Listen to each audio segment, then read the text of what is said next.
we're going to cover the Medicare Basics 101 Marketing for AEP. So to introduce myself, my name is Tammy Stencil. I have worked with VeloPoint and National General AHCP for 3 years now, and I am the National Sales Learning and Development Medicare Specialist. So I've worn many hats over the last 3 years throughout our company. To show our company's family tree and how we're all entwined together, National General is our parent company. National General Insurance Group is one of the largest automobile insurers in the United States. In the last 5 to 6 years, they acquired their first accident and health agency, known as VeloPoint, which is a call center for W-2 agents that sell insurance all over the U.S. Soon after that acquisition was AHCP and NHIC, which is now part of National General Accident and Health. Then HST, Healthcare Solutions Team, and TIC, formerly Assurant Supplements, which makes up the other half of the National General Accident and Health, Health Compare, HCI, and quoted the beginning of this year, Health Compare is known for selling Medicare products and plans. And on the most recent in the last couple months was Agent Cube, the smart CRM. So on today's agenda is why sell Medicare, when, I should say, the checklist, marketing plan, and marketing sales event. So why sell Medicare? Well, 69% of Medicare eligibles do not have a Medicare Advantage plan. That's 2/3 of the eligible senior population. The senior population is expected to climb to about 83 million by 2050. Give you kind of a general view of what it looks like on a graph and the phenomenal growth that it's had. It will be about doubling its size here by 2050 since about 2012. There's 78 million baby boomers who will become eligible over the next 20 years. Currently, seniors make up about 14% of the U.S. population, and according to the Census Bureau, they will account for 1/5 of the population by 2060. Beginning in 2011 and continuing to 2050, roughly 10,000 individuals turn 65 every day. Clearly, you just can't afford to not jump into this, and you just can't ignore this market. To have about 80 million by 2050 is phenomenal. Not to mention you have excellent commissions, great residuals, and persistency. To kind of look at when open enrollment period is for Medicare, you have August 15th through December 7th. So if you're used to selling to the under 65 major medical field, you're used to having those time periods. This will extend your option and opportunities for sales by a few months. So it makes it much better to keep those sales rolling. To have that opportunity to really jump on board and have, as I said, really it comes down to about every 8 seconds a person is eligible to have Medicare. So that's phenomenal for you guys to just be able to jump into that option, extend your sales throughout the year. You do have that pre-open enrollment period from October 1st to the 15th, and that's when you can start kind of looking up some of those prescription plans and doctors for your clients. So on 10/15, all you have to do is the app, so you can kind of have that little window of opportunity from the 1st to the 14th. Agents cannot collect or hold pre-applications. The agents must stay, or the application must stay with the applicant if it's a paper form. And agents cannot solicit applicants to mail their enrollment applications in prior to the annual election period. So you got to be careful that if you do have a carrier that has a paper application, that customer hangs on to it. As soon as October 15th hits, though, the applicant can sign it, date it, and submit that form to the carrier. So you got to be a little bit careful in that regard if you're setting things up prior to the 15th. So you definitely want to get a move on things, because really this time is approaching soon. Some of the checklist items that we want to make sure that we cover for the annual enrollment period prior to it is going through, think of your marketing plan. What are you going to do for your marketing plan? Completing that AHIP. AHIP is a certification that is required when you sell Medicare. You have to go through, complete that. It does take some time to get it completed. Make sure that you get all that taken care of, and then make sure that you contract with your carriers. Contracting with the carriers in the market that you're licensed in. The appointment may process quicker if the contract is submitted with the AHIP certification. Don't wait on that because the longer you wait, the more those carriers are going to get backed up. When I worked with AHCP and seeing, all the applications go through to the carriers, the closer you are to an enrollment period with submitting your contracts, the longer it takes for the carrier to actually process them. They just get inundated with too many contracts at one time. And then your carriers certificates. Some of those carriers do require certificates to be completed as well. And then you want to reach out to your current book of business, letting them know that, hey, you're jumping into the over 65, sales, and just kind of dropping that little hint to them. You want to go ahead, I kind of jump forward, you want to go ahead and familiarize yourself with your products and plans as well once you do get those contracted with those carriers if you're not already. And then also follow up with your over 65 pipeline. If you already have that established, letting them know that you will be continuing your sales this year. And then staying compliant. You definitely want to make sure that you stay compliant. Definitely reach out to that current book of business as well. Kind of a tip is double check to see if you have any customers that, one, either have parents that are in that age category, letting them know that you're jumping into the over 65 sales and just kind of dropping that little hint. Also, just seeing if there's anybody out there that you have that was approaching that 65-year-old mark. Kind of getting into the Medicare marketing, some of your organization, strategies, tactics, making sure that you're following your compliance. Marketing, some of the things with your website and landing page, you got to make sure that you double check with your carriers on that they submit it to CMS, make sure that everything is compliant with that. Familiarizing yourself with your carrier sites and quoting tools, definitely, the sooner you can do that, the better it is. And then also email signature tagline, letting them know, hey, I'm jumping into over 65 sales. And then contacting all existing clients via email or phone, both, letting them know that you're doing health insurance sales, and contacting your current centers that you might be working with, like doctors or churches, CPAs, lawyers, and more. Some of the things that you cannot say, I want to jump into these because it's definitely important. With Medicare, you do have a few more rules and regulations and guidelines. Some of them are pretty self-explanatory. Some of them you should already be practicing for under 65 sales. But, I want to make sure that you guys know certain things that you can't say.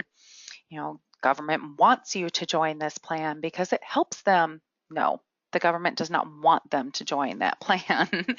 I'm certified by Medicare to sell this plan. No, you're not. You're not certified by Medicare. Please don't say that. There's no limits on service. Please don't say that. You can't even say that with your under 65 or supplement plans. And then if your doctor accepts Medicare, she accepts this plan. You can't even say that again. And it's better to choose a different company if you're sick. Please, make sure that you're careful. You don't want to, with Medicare, you're wanting to make sure that you're setting them up with the plan that's right for them and making sure that they, have what's going to fit their needs. So just some of the few, rules and things that you cannot say. If you don't like this plan, you can't stop paying your premiums and return to the original Medicare at any time. Definitely don't say that, because that's one of those things where the customer might find themselves in a predicament and maybe a penalty. Examples of marketing activities. So there's education activities and marketing activities. So you got, there's a little difference there. Marketing activities is like conducting a formal event where presentation is to provide Medicare beneficiaries where the intent is to steer them towards a plan or a limited set of plans. This is a marketing activity. There's a formal event where presentation is provided to the beneficiary with the intent to, oops, I have that on there twice, sorry, with the intent to just kind of go over all those different opportunities that they have available. And where you have maybe health plan brochures, pre-enrollment materials to distribute, meeting with the Medicare beneficiary to encourage him or her to remain enrolled in his or her current Medicare plan, passing out specific information and agent business cards at the health fair, accepting enrollment forms, and performing enrollment at Medicare marketing events. So marketing events have a different set of rules that you can do versus an education event. Examples of marketing activities, placing outbound calls to existing enrollees to conduct normal business related to enrollment in a plan, including calls to enrollees who have been involuntarily disenrolled to resolve eligibility issues. Call your current enrollees to discuss and inform them about general plans such as annual enrollment period dates, availability of flu shots, upcoming plan changes, educational events, and important information. Marketing materials may include your Advantage plans, your major Advantage plans with some RX coverage, or just your Advantage plan RX coverage. Definitely, it is targeted to Medicare beneficiaries for promoting the carrier or any plan offered by the carrier.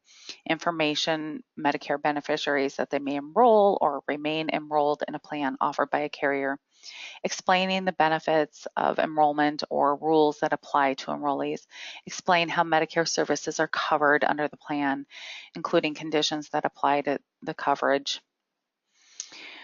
Examples of marketing material may include brochures, billboards, radio, television, the internet, marketing representatives, script or outline for telemarketing enrollment or other presentations, presentation materials such as slides and charts, promotional materials such as brochures or leaflets. These are all things that you have to run through your carrier that will submit it to CMS for you. Enrollee, communications, including rules, agreements, handbooks, premiums, benefit plans, procedures. And then social media, again, double check, make sure that you're able to have it up on your social media. If you have a website, definitely make sure that you have information that applies to the client. Medicare marketing guideline contact rules in general, marketing representatives may not market through unsolicited contact. So definitely make sure that you're in, coordinate with the rules and regulations on this. Going to a client's home uninvited to sell or endorse any Medicare related products, definitely not. We can't do that. We have to be invited to go there. Offer that client cash, which you guys know you can't do that even for, other plans under 65, supplements, life, those sorts of things. You can't offer them cash. Enroll that client into a plan in general or over the phone unless the client calls and asks you to enroll them. So you have to have that, client actually say this is what they're wanting and for you to do. And then telling the client that the plans are Medicare supplement, insurance, Medigap plan policies. These are Medicare Advantage plans. Please do not misrepresent what you're selling. And selling the client a non-health related product like annuity or life insurance policies during the sales pitch for Medicare health plans or drug plans.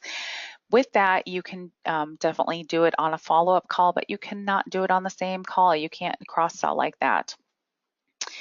So definitely you need to make sure that you have, what it comes down to is your client agreeing, to set up that appointment with you to, have them actually get enrolled. You have to have that client's essentially approval first to do most of it. And then educational events. Educational events definitely are different than marketing events. Educational events are about educating the clients, about educating the beneficiaries. Some of the things that you cannot do and may not do is discuss or distribute plan-specific premiums or benefits. You cannot distribute or display business reply cards or the scope of appointment forms, which we'll discuss a little later, or sign-up sheets. You cannot have attached business cards or plans to contact, your information on the educational materials. You can't have them connected to that unless that beneficiary actually requests that you add it to it. Set up personal sales appointments or get permission for an outbound call on the beneficiary. No, this is all about educating the customers, possibly help with, building that clientele for you. If you're there to help educate them, chances are they're going to, at one point in time, give you a call and reach out for more information, or they're going to ask you to maybe get them set up. You cannot conduct a sales presentation at all, and you cannot distribute or collect enrollment applications if you have paper applications. At education events, because it is all about educating, you can distribute material, educational material that is.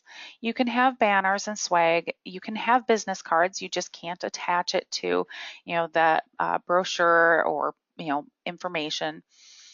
They can be separate. You can provide light snacks or meals. At an educational event, you do have to have a disclaimer saying this event is for educational purposes only. No plan-specific benefits or details will be shared. Educational event opportunities, you do have a lot of opportunities out there for local education events in regards to marketing for Medicare, Medicaid, low-income subsidies.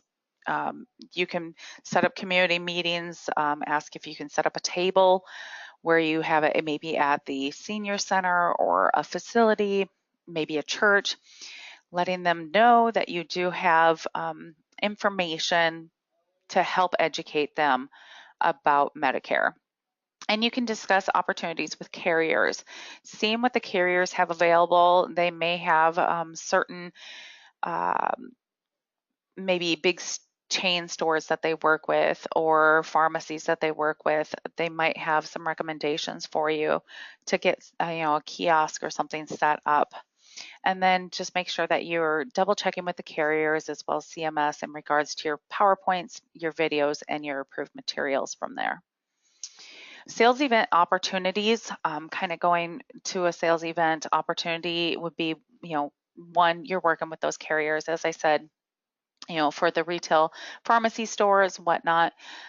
Make sure that you're double checking your top selling plans around your area. You obviously want to, have information about those plans available if you're getting set up in a retail store that pertains to that customer. And then work with the different facilities. Again, as I said, senior centers, nursing homes, medical offices, maybe facilities, and kind of do it on your own as well, setting up a sales event opportunity. What are you wanting for your market plan? To work with medical groups? Are you wanting to work with employer groups? Maybe they have employees who are turning 65 or who are getting ready to retire, those sorts of things. Marketing and sales events, there's two types of marketing and sales events. One is formal, one is informal. The formal typically is more structured. The informal is less structured, as people just kind of pass them by a table. At marketing sales events, you can discuss the plans, you can discuss premiums, you can discuss the benefits, you can definitely distribute and collect enrollment applications, you can distribute specific advertisements. You can, definitely go through and just be able to educate as well as provide additional information about those plans. You do need to reach out to your carrier and CMS and make sure that you are covering your requirements for a marketing and sales event. As I said, there's a few more rules and regulations for Medicare versus if you're used to selling under 65. So make sure you're notifying that carrier to work with CMS in regards to the event prior to advertising it. You have a 48-hour notice if there's any changes, cancellations, or updates to give to the carrier and CMS, and provide a complete and accurate information of what you're going to cover during that sales event. Scope of appointment. What is scope of appointment? It is a CMS requirement. Who needs a scope of appointment? A scope of appointment is required for any one-on-one appointment with an agent. It should be signed by the beneficiary prior to a scheduled appointment time, prior to the sales presentation. In this case, beneficiary walking in or prior to discussing any product not agreed upon in the original scope of appointment.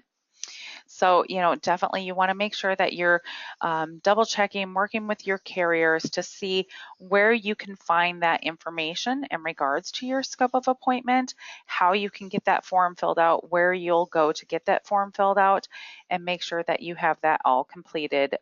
Like I said, your carrier in this regard is your friend. They will work with you. They will help you in that regard to get everything submitted over to CMS to help out. Just kind of a brief look of what it would look like. I believe this is Humana's back office. Kind of taking a look, you're going to find it right there in that agent portal of your, in your carrier scope of appointment. You just click on it. It's a digital form in this regard for this carrier. You fill that out, all the information that's required. It's a pretty quick, short form, and they will submit it to CMS on your behalf. Introducing other products, CMS has strict rules in regards to cross-selling non-healthcare related products during Medicare marketing appointments. It is okay to do vision and dental, but you have to ask them, do you wear glasses? Are you aware that Medicare does not cover vision? Dental. Do you need dental insurance? Are you aware Medicare does not cover dental? It is okay to set up follow-up appointments and follow-up calls with that customer on, as long as they agree to it. For some of your other plans that you may have available to them, like final expense or some long-term care, or even if you do P&C, some home and auto, some life, those sorts of things. Email rules and prohibited practices. You cannot send emails to the beneficiary unless the email agrees to it. So you have to ask them, do you mind if I send you an email? Is that okay? You cannot send an email to an individual email address obtained through a friend or referral. You can't just randomly send it to them. As I said, you have to have their approval. You cannot purchase or rent an email list to solicit to or distribute plan information to. I have heard of some agents will go out there some way, somehow they get their hands on an email list and they distribute to them for under 65 plans. In this regard, you cannot do this on over 65 plans. And sponsors must provide an opt-out process for beneficiaries who no longer wish to receive that email communication. Well, that wraps us up for today. I want to say thank you so much for joining us today. If you do have any questions, you want further information on the do's and don'ts with marketing, I definitely can help you out. Please feel free to reach out, to contact me. I will do the best I can to get you the accurate and most current information that can assist you. You can reach out to training@ahcpsales.com. Again, if you have any questions, please feel free to reach out. I am here to assist and help. Thank you again. I appreciate your time for joining us today, and I hope you have a fantastic day.